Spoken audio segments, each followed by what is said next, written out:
watching The End Zone, sponsored by Lucky Star Casino. With only 2 weeks to go in the regular season of college football, it is another edition of The End Zone. I'm Colby Daniels, along with my co-host TJ Eckert, and joining us from 24/7 Sports, Josh Calloway this week. Gentlemen, it is Alabama week for Oklahoma and the final home game of the season. Josh, thanks for joining us. Hey, I appreciate it. Appreciate the invite. I made the joke, and you made it as well. I think it's the first time I've seen you without a hat on. That is true. Don't do a lot of TV these days. Right. So, yeah, I don't have to shed the hat often. But for this, we'll make an exception. Appreciate that. Yeah. Obviously, this season hasn't gone as many Sooner fans hoped it would go. Sure. It's been a rocky road. But I think when the season began, everybody circled the Alabama week, right? You're talking about beyond anything that's taken place in 2024, you're talking about two of the blue bloods, the true blue bloods that can't be argued in college football meeting on one field. Yeah, it's cool. I mean, they've only played 6 times previously. They've only come to Norman one other time. You know, and obviously, last time the Orange Bowl with Kyler and Tua going toe-to-toe, and CeeDee Lamb had that massive game against Patrick Surtain, and then the Sugar Bowl Trevor Knight the time before that, obviously. So seems like when they two get together, it's always kind of cool. Feels like an event, so that's cool. This is the game that you mentioned, circle. I think OU fans and media or whatever, when you join the SEC, this is the game or the games that you sign up for when you join the league, right? And this is what makes this league so exciting is instead of getting, not to throw teams under the bus, but instead of getting Baylor coming to Norman or whatever, you get Alabama coming to Norman. Like that, I think that's cool. And regardless of the records, the atmosphere should be great. And the vibes should be good around Norman. It should be a fun time. And you felt that against Tennessee, too. Yeah. It was just a different energy. I expected to be about like that again. Well, they've got to get a win, right, if they're going to play a bowl game this season. I don't know if that's going to happen against Alabama or next week on the road against LSU, but you're playing your final home game of the season. Maybe that adds a little to the motivation. Alabama on its own should add a ton to the level of motivation. My biggest question is, how does this offense score points against an Alabama defense that is arguably as good in the front seven as anybody Oklahoma's faced?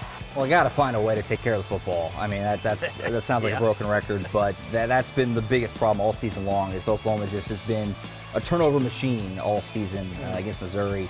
In particular, the fumbles. Jackson Arnold just 3 fumbles, 2 of them obviously lost. The one at the end was the deciding play in the game. So if they're going to have any shot, they got to find a way to run the football, control the clock, and please stop giving the opposing offense short fields or just scores outright on defensive touchdowns. That's the only way they're going to have a shot. I didn't look recent, but the week before, OU led the country in fumbles lost. I would imagine they're probably still leading, or at least near the bottom. It was at 13 after the Mizzou game, I believe, which is just way too many. I mean, that's a serious problem. To me, you bring up a good point. Being able to run the ball. We saw it late in the Mizzou game, bringing Xavier Robinson in. Shout out Carl Albert. Did a great job. To me, he's a guy that just runs through trash well. And with this offensive line, there's a lot of trash, right? And so that's a guy, Javonte Barnes, there's a reason he's having success too, is because both those guys can run physically through, I'm calling it trash. Sure. Yeah, no, 100%. And, the run game, it's been something that since they made the switch from Seth Luttrell to Joe John Finley, it's gotten going a little bit. Sure. And Javonte Barnes had that massive game against Maine. We haven't seen him since. His status up in the air. But, no, I agree. I mean, you're going to have to run the football to win this game. And Xavier Robinson, we like what we've seen. They said they're going to burn his red shirt. So if you're going to burn it, use him. Give him a lot of carries. Right. Yep. That's right. They've not had much success in the throwing game all year long. Yeah. They've given up a ton of sacks. In fact, I think they lead the country in sacks given up per game. And you're facing an Alabama front seven again that is incredibly athletic and aggressive. So switching gears to the OU defense, I mean, I don't want to put the game on them, but they can't allow this thing to get out of hand, right? They've got to at least keep this OU offense in the game early, because once you get behind, right, and you have to start throwing the football, that's the recipe for disaster. 100%. I think it's paramount that Oklahoma gets off to a good start in this game. I mean, the fans, we talked about it a little bit. The energy and the atmosphere should be great, but with the way the season has gone, I think they can get taken out of the game really quick on Saturday. So, yes, not letting Jalen Milroe just run around all over the place, try to find a way to get some early stops, maybe a turnover of your own, let the offense try to get you a lead, get some belief going in that place. is going to be really, really important. I made the point, I talked with somebody, this is probably the first true dual threat quarterback. I know Sellers of South Carolina would be sure. Jackson Dart. Yeah, but really, yeah. This is probably the first true test in that regard, don't you think, for the OU No, defense? 100%. Yeah, Lenore Sellers probably the only other. And you saw even, and he's not a dual threat, but you saw what Drew Pine did to Oklahoma with his legs late in the game. That was a huge X factor, so that scares you for this matchup. Don't you dare. Control-Alt-Delete. Don't disrespect Drew Pine. Don't do Drew that. Pine. Yeah, that was, the way he executed late was bad. Interesting stat, 17-year-old Ryan Williams, who I think everybody who follows college football nationally is aware of. Yeah. He has more touchdown receptions this year than the entire OU wide receiver room. Yeah, That and I doesn't sound believe it. good. That's not even like shocking to hear. Yeah, Like, like, that sounds about right. Checks out. Yeah. Yeah, it checks out. Yeah, the defense will be key for me just because you mentioned getting off to a good start. We've seen them get off to good starts at home. Yeah. And the crowd stays in it. The Tennessee game, they were in it for quite a long time. So hopefully that happens again this weekend. 100%. And that was a bit of an issue in the middle of the season where South Carolina first possession after the turnover, they went and scored. You saw that even Maine went down the field and scored to start the game. Yeah. They bounced back against Missouri. They were excellent most of the night until the fourth quarter. It kind of started to wilt a little. So, yeah, you're going to need to bring it early and often if you're going to have a shot to stay in this thing. In Stillwater, two of the worst defenses in the country are going to meet up. Now, OU or OSU's offense isn't as consistent as the Tech offense. Sixth leading rusher in the country in Taj Brooks, and Oklahoma State has the worst rushing defense in the country. That's not a good recipe. No, and as bad as we think things are with OU, I know you cover OU pretty much exclusively. As bad as it is in Norman, like it's even worse than Stillwater. Yeah. No, somehow it is. The Pokes being 3-0 feels like a lifetime ago, basically. It did happen. You would hope that, the mindset here, I think for Oklahoma State, last home game, you're almost certainly not going to win in Boulder next week. I mean, crazy things have happened. So this is your last shot to just try and get something positive for the end of the season, a win. So, yeah, you're not going to the bowl. Obviously, you've already lost that shot. So this is kind of your last, let's do something on the way out to feel good about it. We'll see. 7 straight losses. I looked it up, and someone please correct me if I'm wrong. They've never lost 8 games in a row consecutively. They've lost 7 games in a row and had a tie in there as well. Oh, wow. But they've never lost 8 straight games in the same season, maybe carrying in between seasons. Yeah. They've never lost 8 straight games in the same season, which is, unreal. It should be that way. You should never lose 8 games in a row. Yeah. But you're on the verge of doing that for the first time, which is bad history. I have zero expectation the defense is going to do anything, right? No. I think Tech is going to have a lot of success offensively. Do what they want. But in the final game at home for Brennan Presley, probably Ollie Gordon, DeJon Stribling, the offense has to rise to the occasion. Bowman playing against his former team, too. I don't know if that's going to have any motivation or not. Alan Bowman revenge game. You heard it here first. There it is. I mean, that was like 2014, it seems like, for Bowman. He's been here forever. I think he went against Baker. I'm pretty sure. Baker and Mayfield. I'm almost certain he did, actually. That's bizarre to even think about that. Yeah, you might be. I think he might have come in the year after Baker transferred. So you're probably not far off. That's outrageous. Not far off. Yeah. All right, we've got to take a time out. The college football playoff bracket is out. Still some national controversy. We'll discuss it next on the End Zone.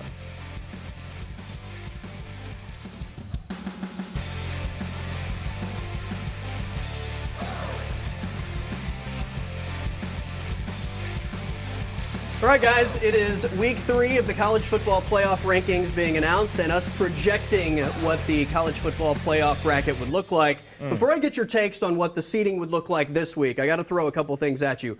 Number 1, are you on board with Indiana perhaps sitting their starting quarterback, therefore giving them a better chance to ultimately land one of these coveted spots inside the bracket? You first? What do you think? No. Yeah, no. That's a no. That's ridiculous. Come No, on. absurd. Their best bet is to just Win. put up a good, obviously win, Go win. but at least put up a good effort there in You Columbus. play to win the game. Yes, 100%. Who was that? Joey Galloway who said? Joey sit- Galloway, if you didn't already, quit listening to him, this might be the time. Not that I'm going to defend him, but that's kind of the precedent that they set last year a little bit with Florida State, right? If Jordan Travis just hadn't gotten hurt. But if you're deliberately holding out a quarterback, nobody is going to give you the benefit of the doubt. Different there. scenario. Friend of the program, Eddie Radosevich says, #that's my JoJo. So that's That's my Joey JoJo. Galloway. Yeah. Joey That Galloway. is perfect use for it right there. Yeah, it is, man. You don't sit your starting quarterback. There's a chance they win in One of the Columbus. biggest games in program history this Yeah. weekend. No doubt. I'm I don't not understand not it. agreeing with him. Just Yeah. that's kind of almost poking holes in the Devil's advocate, committee's almost. logic Yeah. from a year ago. Fair enough. Yeah, just go fight, and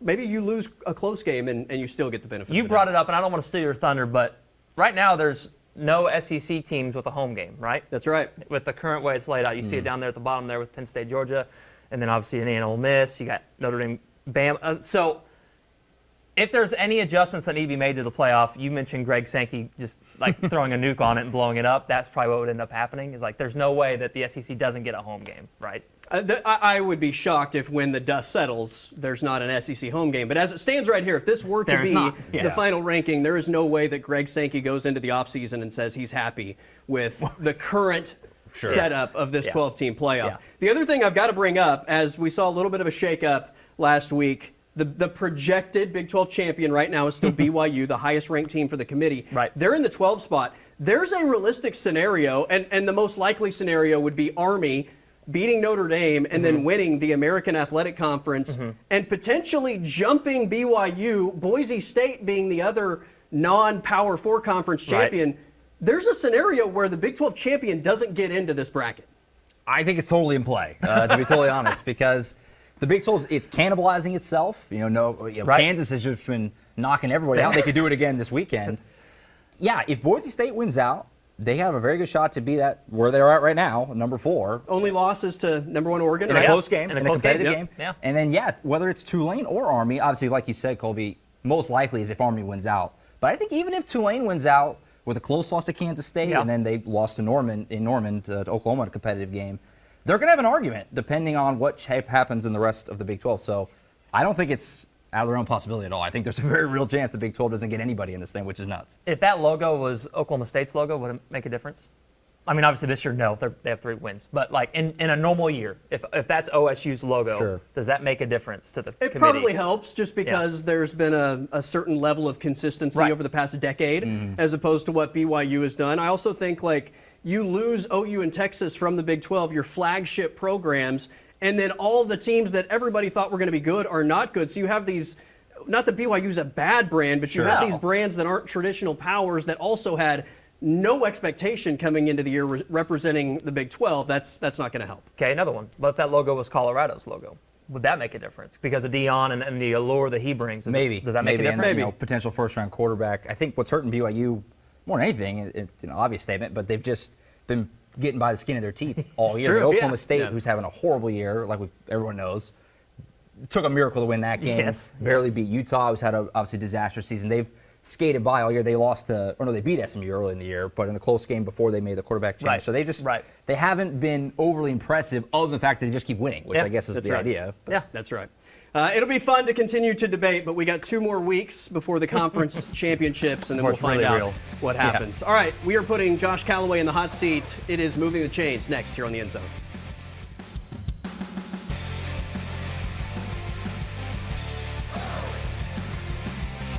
All right, it's time for this week's edition of Moving the Chains. Josh Callaway is our guest. We've never not had someone be successful in this segment, so no pressure. Close. No pressure. We've been very close, but nobody has failed yet. So it's a simple concept. You start with 1st and 10. We'll ask you questions. We will grade your answers with positive or negative yardage, and you have to move the chains. So simple concept. Pressure's on. Good luck. All right, question number 1. Give us who you think the top 3 most likely candidates are for the OU OC job. In order, or just am I just going just through? Just top 3 most likely. We'll go 3 and up. I think number 3 would be Jake Spavital from Baylor. Has SEC background. He was at A&M for a while. Tulsa guy. Yeah, Tulsa guy. I think his system, maybe a quarterback could come with him at Baylor. He's playing very well in Sawyer Robertson. I think I'll go him at 3. I'll go Joe Craddock at Tulane at 2. I think there's a lot of Florida State interest there, but kind of similar thing. I mean, he's been very successful at the G5 level, does have some SEC background.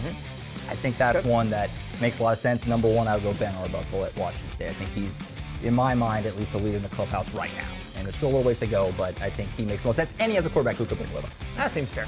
I agree. Those are kind of the 3 that I kept my eye on. I flipped Craddock. I like that system a little bit more than Arbuckle's system at Washington State. So I'll give you a positive gain because you did a good job with the names, just in the wrong order. So we'll go 3-yard gain. So a modest gain on 1st down. You're ahead of the chains. Yeah, that's good. Yeah, we're good. We're all set. 2nd down. This is an interesting one. Who's going to start at quarterback for OU in Game 1 next season? You know, Jackson Arnold could come back. Michael Hawkins could come back. You mentioned a coordinator bringing a quarterback with him. Yeah. So who would you predict would be the starter in Game 1? I think most likely Oklahoma's starter for next year is not on the team right now. That's just how it kind of feels like it's gone this season, if I had to guess. And I guess I'll tie back into what I just said before with Ben Arbuckle being, I think, the favorite. So I would think that John Mateer at Washington State, those two seem like a package deal. We'll see how it shakes out. You know, NIL and who knows what else. There's a lot of factors there, but I think if I had to guess, he would be my pick for Oklahoma starting quarterback next year. Jackson Arnold, when asked the question, gave us the "I'm just focused on the next 2 games," right? Which is always the statement you make when you're maybe thinking about hitting the door. So Venables said, "I can't predict the future," right? That was his answer. So it's like we don't know anything at this point. All right, I'm going to give you a positive gain. Let's set up 3rd and 1. I like that. You've got an opportunity to get the first down on 3rd down here. All right, the holidays are right around the corner. Thanksgiving's next week. Best and worst Thanksgiving sides. So best, I'm gonna go with mac and cheese. Not a real scalding take there, I don't think. I love mac and cheese. Like that's one of those. When you go to a foreign place for Thanksgiving, that's one of the first things I see is like, is this a mac and cheese household? Okay. Because that's not everyone. Not everywhere has mac and cheese. That's right. That's for me. I love some mac and cheese. My scalding hot take on the side that I hate and I can't stand it. It's all horrible. Is stuffing. Do you like stuffing? Yes. Everyone does. It's a staple. What do you mean? Hate stuffing. Really? Hate it. And I've been told that my grandma on my mom's side makes like the best stuffing, but I get it away from I thought you were going to say turkey. You could have said maybe you don't like green bean casserole, but stuffing is just like, you only need to have it once, and it's on Thanksgiving. Right. I don't just like I noticed you called it stuffing and not dressing because, you know, some people. It's known as stuffing for me. So there's dry stuffing and there's wet stuffing. So I guess I don't know if you like neither. You're neither. Stuffing is supposed to be cooked in the bird, and then dressing is whatever it is. Okay, well, it's not even like I don't like. I'm not a fan. Hate like going anywhere near strong me. hate. I will, so here's he's not thankful for stuffing. Here's my thing: is I will give you the credit that you have a crazy take on here, and you were very strong with it, but it was a bad take. So I'm going to say no game. So we'll go 4th and 1. We'll go 4th and 1. We got to get a first down here. This is an interesting concept here. So OU has 1 Big 12 win. OSU has 0. OSU has 1 SEC win. Arkansas. OU has 1. Who ends up with more Big 12 wins and who ends up with more SEC wins when the season ends here? What do you think? Man, it's put my brain in a pretzel. I know. It's a hard concept. So OU wins more Big 12 games or OSU wins more SEC games. Yes. Right now they're the same. Yes. Right? They're one each. Technically, actually, OSU has 0 Big 12 wins. Right. So in theory, OU's the leader in the clubhouse in that category. So I got you. I guess I'll say that. Wow. Isn't that crazy? I guess I'll say that OU wins more Big 12 games because Oklahoma State's got to go to Boulder next week. Don't feel great about that. Yep. And it's a coin flip. Hopefully this weekend with Texas Tech, and since OU's already got the 1 SEC game in their belt, one feels like a substantial margin. Yeah. All right. I'll give OU the nod there. I think that's all right. I think you're right on. We'll give you a gain of 2. Good job. And Good first job. down, Josh Callaway. CeeDee Lamb. Good here job. on the end zone. CeeDee All right, Lamb, it's game picks to wrap up this week's edition of the End Zone next. All right, we got to make game picks, but before we do that, let's quickly, and I do mean quickly, take a look at last week's record because it was no good at all collectively. The overall standings, I've dropped down to 500. My boat has been leaking, and it's been slowly sinking week after week after week. Don't listen to us. All right, first game this week in the Big 12. Obviously, this one has big implications. Colorado, Kansas. KU is the Big 12 playoff Grim Reaper at this point right now. I think they find a way to win another one. They're in Lawrence, so I'll take the Jayhawks. I'm with you. The game's actually at Arrowhead, which gives me a little Good extra call. bump. My bad. Thank you. I'm going Kansas. Yes. I think they just, like you said, just murders row in the Big 12 Magic. right now. Give me the Jayhawks as well for the second week in a row. The other Big 12 game with a lot of meaning this week, BYU at Arizona State. Neither team is that good. I think BYU is a little bit better, so I'll take the Cougs on the road. Kenny Dillingham can coach. He's got them playing really well. I like the Sun Devils in Tempe. And give me Cam Scattaboo One of the best backfield. names. I absolutely awesome. love the way he plays. I'll take Arizona State as well. All right, the biggest game in the country this weekend, Indiana at Ohio State. We'll find out if they're imposters. Ohio State probably wins like 41-31, which is just fine because I'm getting plenty of points, so I'll take the Hoosiers. I'm going to go with the Buckeyes to cover. I love Kurt Signetti. Great job, but I think they get exposed a little bit in this one. Ohio State lost All-American center Seth McLaughlin this week. I think that that's possibly slows down the offense a little bit. I'll take the points with Indiana. All right, Oklahoma State in their final home game of the season, hosting Texas Tech. I keep saying this is going to be the week. This is going to be the week. This isn't. So I'll just take Tech. I'll take Tech and hope I'm wrong. Like I said earlier, this is your chance to win a game before the year's over. I'll say spirited effort for the Pokes. I don't know how they stopped Taj Brooks, one of the best running backs in the country, so give either. me Texas Tech as well. All right, and finally, Oklahoma hosting Alabama in their final home game of the season. Reverse psychology. Bama's going to cover. That's what we're doing. Bama covers. I don't think Oklahoma can win this game, but I'm going to give them the benefit of the doubt to get inside the number, spirited effort, final home could game. happen. Danny Stutzman, those seniors. Give me the Sooners with the points. I like that. I kind of wrestled with this one because I do think the OU defense is going to show up. They're going to be excited about this matchup against Jalen Milroe. I just don't know how OU scores enough points, and over 4 quarters, I think Alabama eventually just separates despite a good defensive performance. Sure. Josh, we appreciate it, man. Let's do it again soon. Absolutely. Appreciate you guys. For TJ Eckert and Josh Calloway, I'm Colby Daniels. Everybody have a great college football weekend.